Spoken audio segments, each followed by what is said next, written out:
in bigger trouble at ABC than anybody knows. ABC is more worried about this than anybody knows.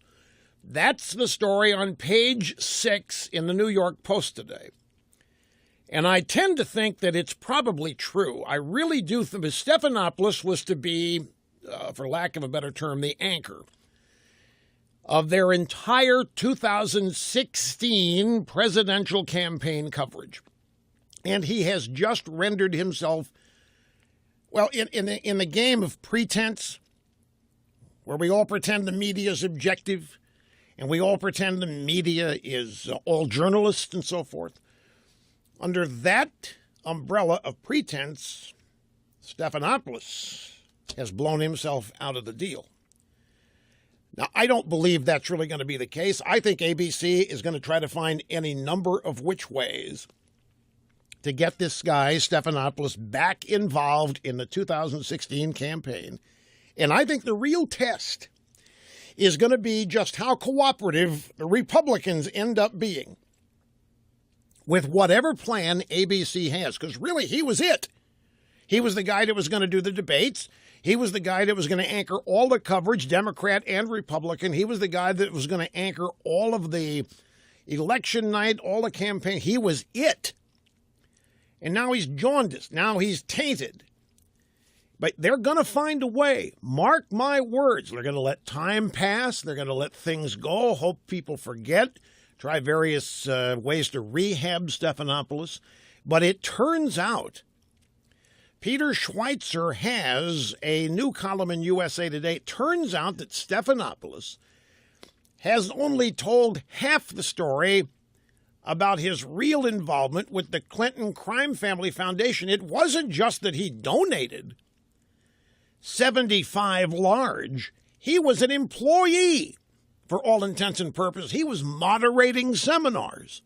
He was acting as an employee of the Clinton Crime Family Foundation and the Clinton Global Initiative when they were running around doing seminars and panel discussions at various places. He was right up there as an advocate, not just a donor. I mean, that's bad enough that he donated and didn't tell ABC and they didn't come clean about its totality. And there are other aspects of this that apparently have not come out that are effervescing behind the scenes, underneath the surface, that might bubble over, which is going to give ABC an even greater challenge in rehabbing Stephanopoulos between now and when it really picks up.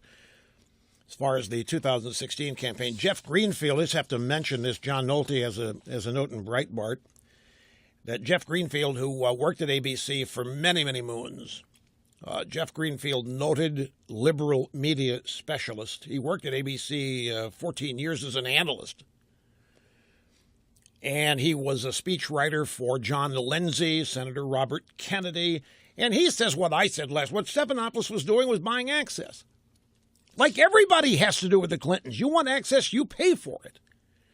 And he was buying access. And he had a memoir, autobiography of sorts. And in it, he was kind of cutting to the Clintons in several places. And he was hard on the Clintons and Bill when it came to Monica Lewinsky. And it's now thought that much of this money that he was spending was to re-ingratiate himself with his former bosses. And I think all of that is just a bunch of muckety-muck for public consumption.